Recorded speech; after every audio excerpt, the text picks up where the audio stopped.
میرے خیال میں ایران کے ساتھ معاہدہ ختم ہو چکا، ایران سے مزید کوئی ڈیل نہیں چاہتا، یہ الفاظ صدر ٹرمپ کے ہیں، جنہوں نے یہ دعویٰ بھی کیا کہ اب جنگ بندی بھی ختم ہو چکی۔ ٹرمپ نے ایران کو دہشت گردی کا سب سے بڑا سرپرست قرار دیتے ہوئے کہا ہے کہ تہران پورے خطے کو عدم استحکام کا شکار کرتا آیا ہے۔ کیا یہ صرف ایک سیاسی بیان ہے یا آنے والے خطرناک واقعات کا پیش خیمہ؟ پیر کی رات اچانک خلیج فارس میں ہوئے واقعے نے دنیا کی نظریں پھر سے ہرمز پر جما دی ہیں۔ مقامی وقت کے مطابق رات 1:19 پر پہلا حملہ ہوا۔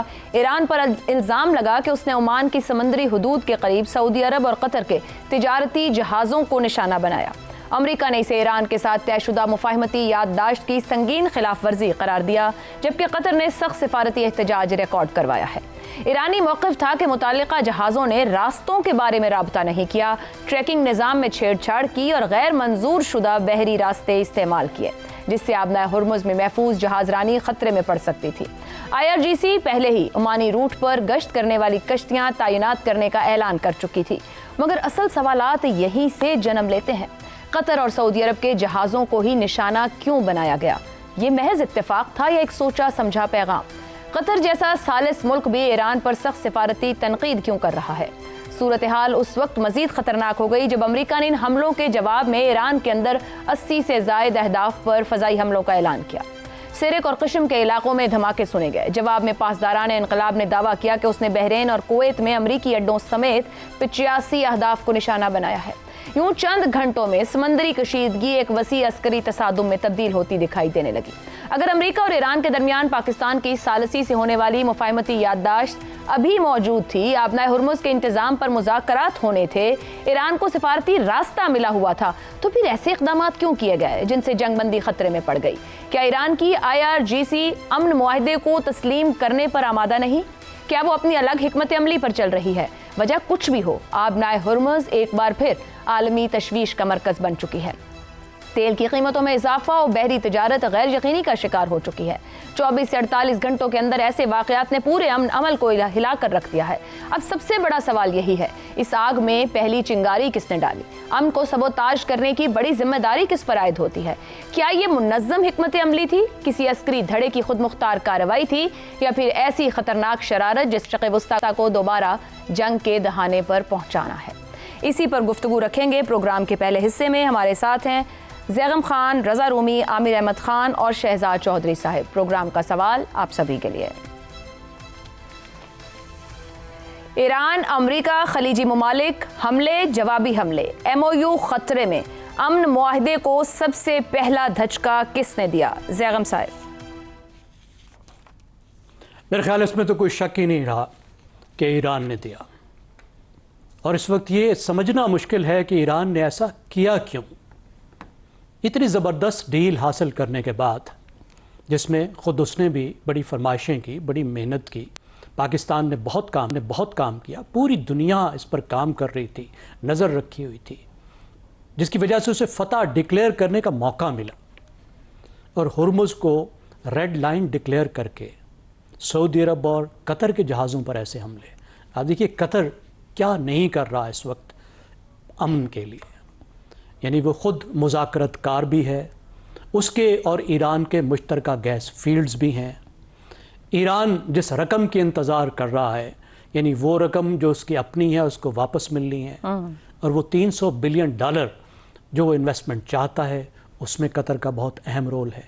سعودی عرب اس تمام عرصے میں تمام تر اشتعال انگیزی کے باوجود ایران کے خلاف کوئی بھی قدم اٹھانے سے باز رہا، اور اس پر ایران نے حملہ کر دیا، اس کے جہاز پر بھی اور قطر کے جہاز پر بھی۔ سوال کیوں کا ہے زیغم صاحب یہاں پہ، جب ایران اتنا کچھ حاصل کر رہا ہے، آپ خود کہہ رہے ہیں وہ ثالث جو 60 دن کی جنگ بندی لے کر آئے، آپ پھر بلینز آف ڈالر کی بات کر رہے ہیں، یہ فیصلہ کس کا ہے؟ یہاں IRGC کا کردار یا کوئی اختلاف نظر آتا ہے؟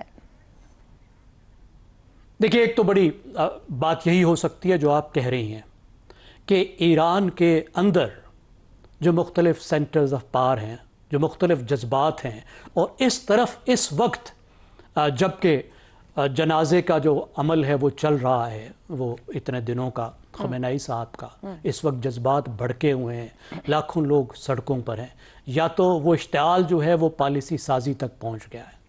یا پالیسی سازی پر ان لوگوں کا غلبہ آ گیا ہے جو امن کی بجائے جنگ کو ترجیح دیتے ہیں.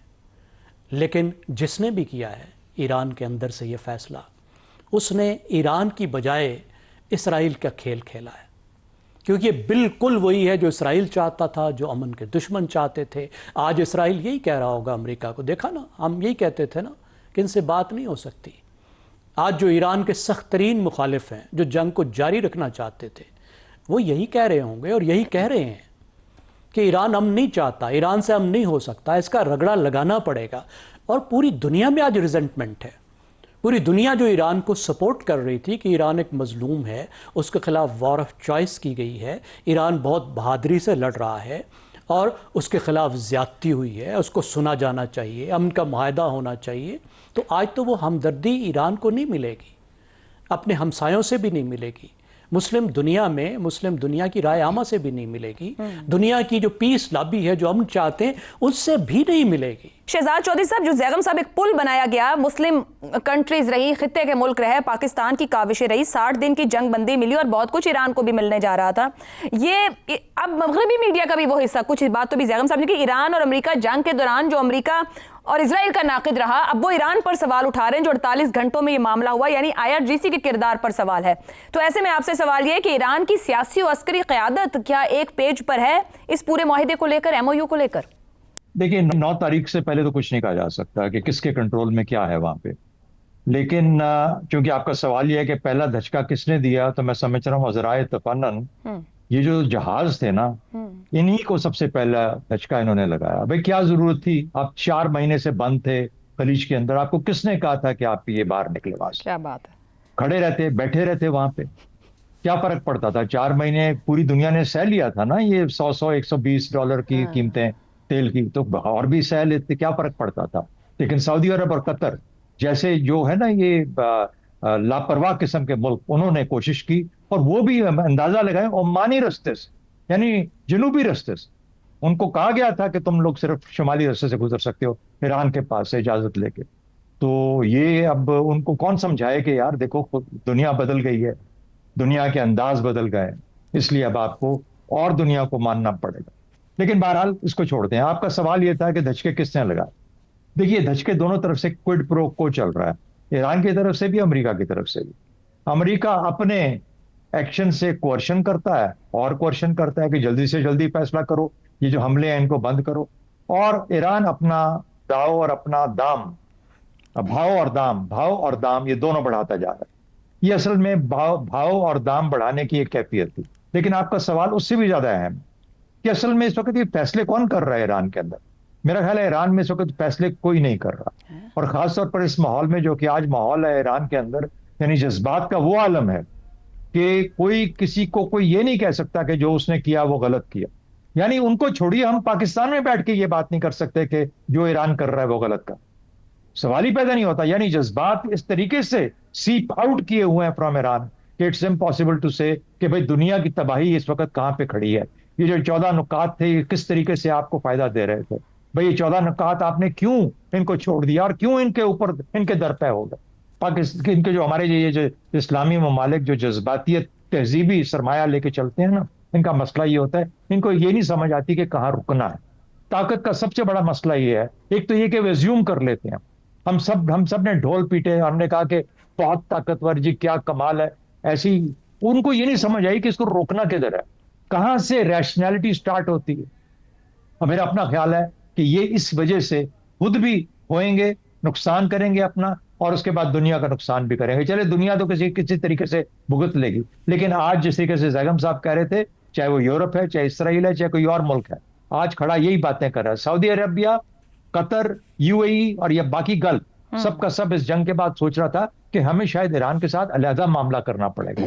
ہم اس کے اندر ہرمز کی بھی بات کر لیں گے، ہم اپنے معاملات اور اپنے تعلقات کی بھی بات کر لیں گے. ہم یہ بھی کہہ لیں گے کہ نہیں، ہمارے اڈوں سے تمہیں کوئی خطرہ نہیں پہنچے گا امریکی افواج کی موجودگی کا. یہ خیال تھا، یہ سوچ تھی، کافی حد تک اب یہ راسخ ہو گئی تھی کہ اس طریقے سے ایک اور معاملہ ہوگا، پہلے یہ معاملہ طے ہو جائے. لیکن آج تو انہوں نے ان کو، اپنے ساتھیوں کو، اپنے دوستوں کو، اپنے ثالثوں کو اڑا دیا. تو کہنے کا مطلب ہے کہ یہ میرا خیال ہے ایران کو will need to act rational. Iran اس وقت ریشنل نہیں ہے. کہہ سکتے ہیں کہ ہم جذبات کے اس لیول پہ ہیں کہ ہمارے اندر ریشنلٹی نہیں ہے، لیکن بھائی یہ دنیا کا طریقہ نہیں ہے. دنیا بہت ریشنل ہے، اور وہ پھر جب کوئی اس طرح ریشنل ہو جاتا ہے تو اس کو قابو کرنا بھی جانتا ہے. درست ہو گیا.